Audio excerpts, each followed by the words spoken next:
Good morning, Lisa Hamilton from the Hamilton Post Magazine. Thank you for joining our coffee talk.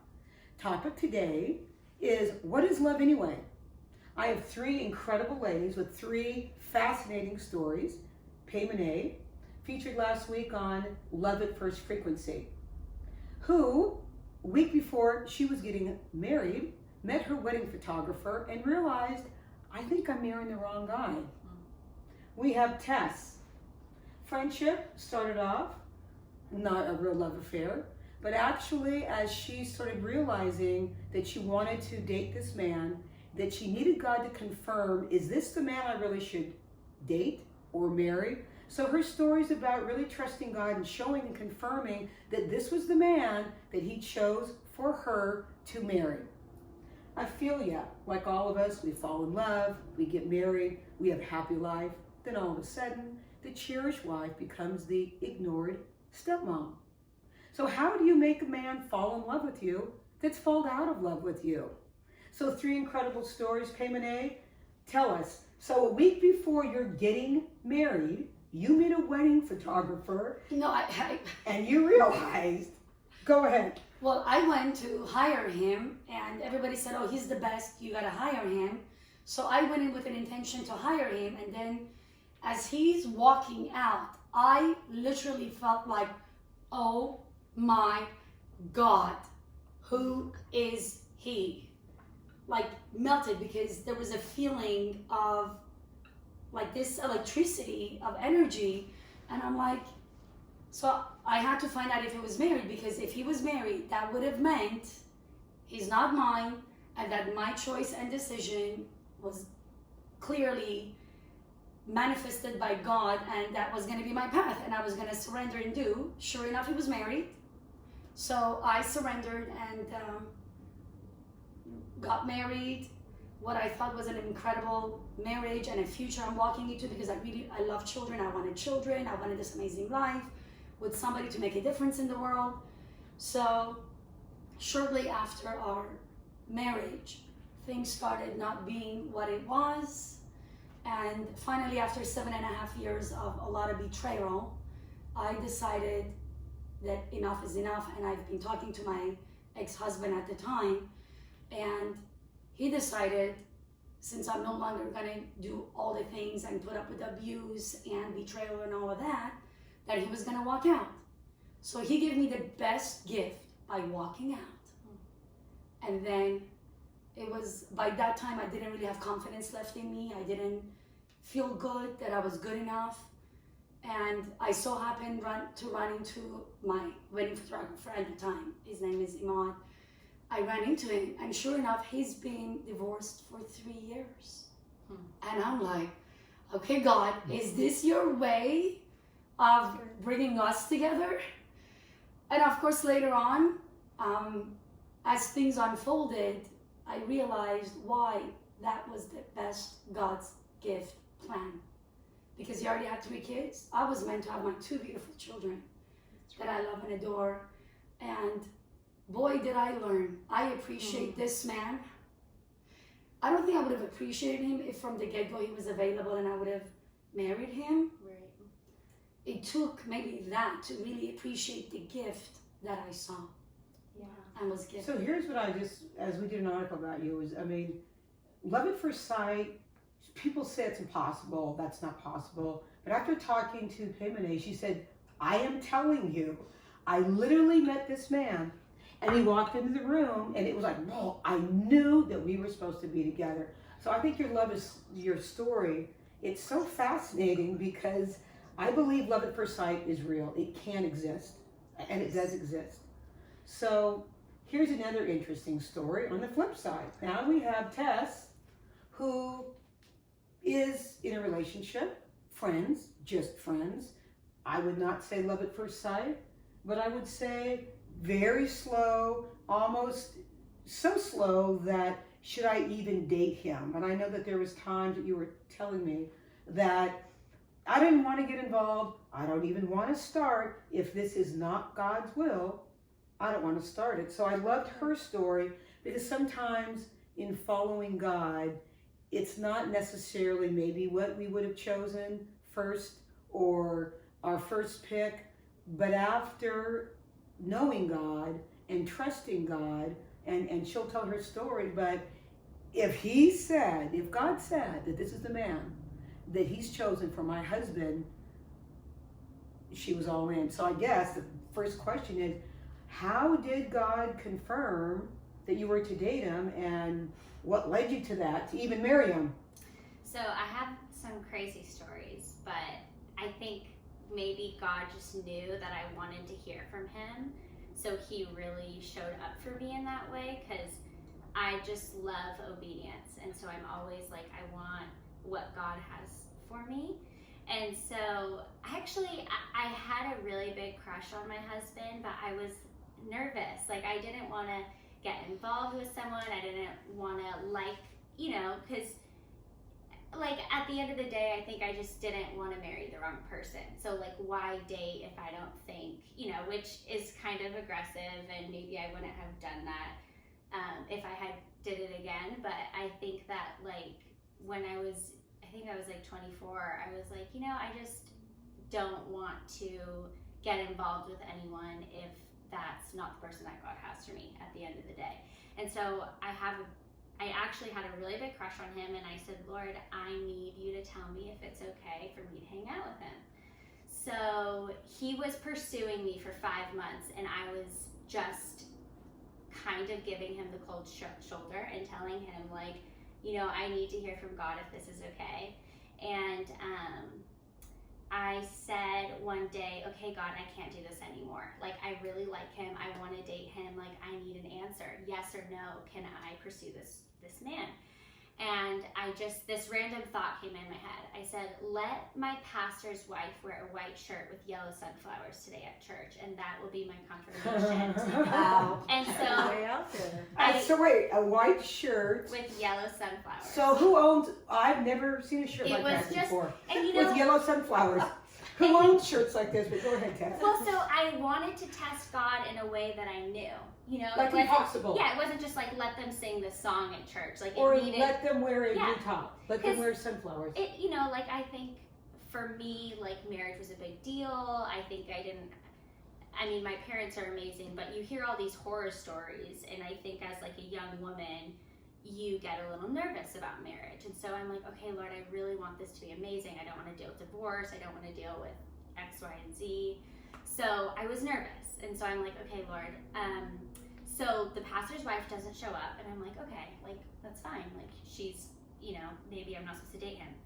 And the last 2 minutes of church, she comes running in, and she sits in the front, white shirt, yellow sunflowers. But They've changed 5 times. Yes, Who knows? right. That's what they I know. But, just to speed the story up a little bit more, I asked him to confirm again. I don't know why that wasn't enough for me. So I tell him, I'm laying in bed, I'm like, okay, God, just one more time. Like, what did I say? I said, white shirt, red polka dots. And I hear the Lord sarcastically back to me say, it's going to be black polka dots, Tess. Like, come on, we really have to do this again, was like the feeling I got from him. And so I go to church, and there she is, white shirt, black polka dots. And Come on, that's amazing. so, and looking back, I realized that at church, before I even had said I maybe had one conversation with him, and I wasn't interested in the beginning. It wasn't love at first sight, but I was praying in front of my church, and a picture of him came to my head, and the word humble was over it. And that was the word that always was said to me about my husband. Your husband will be humble. Your husband will be humble. And so it was before I even really knew him, God showed me, this is your husband. But of course I was nervous, and I'm like, oh, that was just nothing. So I walked in the back of the church, and I said, hey, God says you're humble. And I gave him a word. But it was him showing me. And so, that's just my relationship with God. I don't think everyone needs to have the confirmation. It was something that I wanted, and he was faithful in that. So Then you did date. Obviously, if the polka dots and sunflower, you date. oh, then Did we it? date. Yeah, Then how long was it to get married? I think it was 7 months we were married after. And I mean, I didn't know that marriage could be so fun, so easy, so amazing. I'm just shocked at how easy and fun it is. It's amazing. I love her story because you know what? So often you do instantly. You're different because I don't know how that you just knew that you knew, and I don't know about that. But there's other times he's so attractive. It's what I want. It's what I think. Right. You know, I just love stories that you follow God in trust. And it would maybe he wasn't like your first ideal pick, but it's just to me following God and then knowing it's like you got the best. It's such a great love story. Mm-hmm. Now we have Ophelia. Love her love story. That again, she falls in love. She gets married. She's happy. Everything's working out. Cherished wife. All of a sudden, she moves in, and she is the ignored stepmom. That all of a sudden, the husband loses interest. It feels to her husband doesn't love her anymore. So how in the world do you gain a husband's love back without being angry, resentful, bitter? All of a sudden as women not feeling loved, that's the reaction. And that's when the momentum starts going downhill, ends up in divorce. Knowing Ophelia's love story, her marriage after the years got better and better and better. So of course, how did that happen? Well, I decided to become his best friend. Just be a friend to him and just appreciate him and not expect anything in return. Because if I was to expect something in return, it was a setup for disappointment. It was like going to a well that was empty to draw water out, only to find out there's no water in the well. Mm-hmm. So I had to go to a different well. And that well was God. And I was able to receive that love that I was able to give him. And by giving him that love and learning to love, then his heart began to open up. It wasn't a short process, it took a while, but it was more than worth it. And right now we have a whole marriage. It's both of us loving, and it's beautiful. You know what's interesting with her story was sometimes with men as women we are very romantic, and we start off romantic and we're just romantic beings. Right. But what's interesting with men, the reason why they bond with other men, it's because it's a friendship. And sometimes we forget a friendship to a man is very romantic. It actually causes a man to trust you, to love you, to be a confidant, to share his feelings with you, his heart with you. And men actually need to start on that level. It's like a foundation. Of a foundation. And Yes. sometimes I think women start so high romantic and you didn't bring flowers home and they keep on getting hurt and the men are Because going, of- well, why are you hurt? Because of expectation. The Right. expectation level is up here, and nobody can measure up to that. Right. So you lower that, and then you begin to give on a higher level, and you're resonating on a higher level, and you're loving, and then that wall comes down, and he's able to begin to love and able to return. that Is it love. romantic now? Very romantic. Do you feel that he loves you now? Do you Absolutely. feel that you could have lost the marriage? Easily. Easily. Could you have walked out? Actually, I did. Okay, so you did. I left a few weeks after we got married. It was just He decided he was going fishing with his buddy on his boat, and I felt like we needed to connect because a woman needs that intimacy, that connection. And he had this friend he was going to go fishing with. I was not in agreement, so when he came back, I was gone for a few days. Then I came back. Well, that's normal, very typical. You see that happen all the time because we women need this time to connect, Yes. and men need their outpost, whatever that is. For some men, it's driving a fast car. For some men, it's fishing, where they need that man hangout time, connection. Yes. Very Just much. like we women need our Yes. connection, women Yes. connection. And we do. So it's all about honoring each other's needs, Yes. which Very much will so. constantly change throughout the marriage. Very much so.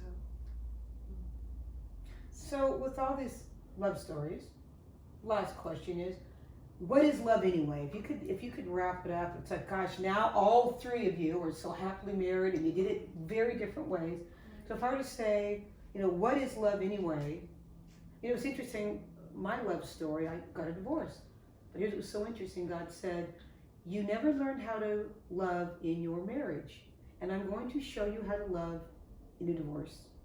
So while we were divorcing, my husband, there's a lot of things, and God said, I need for you to pray for him very hard, because he was going through a really hard time, but it was very, very critical, very, very critical. So I said, oh, okay. Then is he coming back? And I knew God said, no, he's not coming back. He will never come back. However, I want you to stay with him, even though he doesn't know you're doing this. You pray for him. I want you to stay connected in the spirit. I mean, it was so crucial, he could have died. Mm-hmm. And so it was so hard. I go, God, I can't do this. You're asking me to stay connected to someone that's never coming back. And he said, that's what love is. Mm-hmm. You're going to give. You're going to sacrifice. It does not matter if you get anything back, because the whole point with love is it's a one-way street. Right. And truly, even like with your story, why your story touched me, when you do, it's like, I'm going to love you. And that's, I guess that's what love is. So parting comment? Yes, I did that with my ex. I'm gonna love you, I'm loyal, I married you, I gave you my vow, it's everything. But then you know what? I don't think women should put up with abuse at their own cost because it's love and I said so. I strongly believe that a true love is one that's a give and take. Yes. Like a marriage relationship, at least I'm talking about that. With children, it's a give sometimes only. Yes. But with that kind of relationship, partnership, I call it, where you guys can manifest, and the true love to be felt needs to be given and received. And inside of that, very genuine, effortless interaction of kindness, you both will be your best shining. So then you go from one person love to another person. You're like this unity of love. Yes. And now you're spreading love to the world. Yes. Right. So that's my take on it. I'm sorry. You girls, thank you so much. So that was our coffee talk. What is love anyway? Please join us again, Hamilton Post Magazine. We'll see you next time.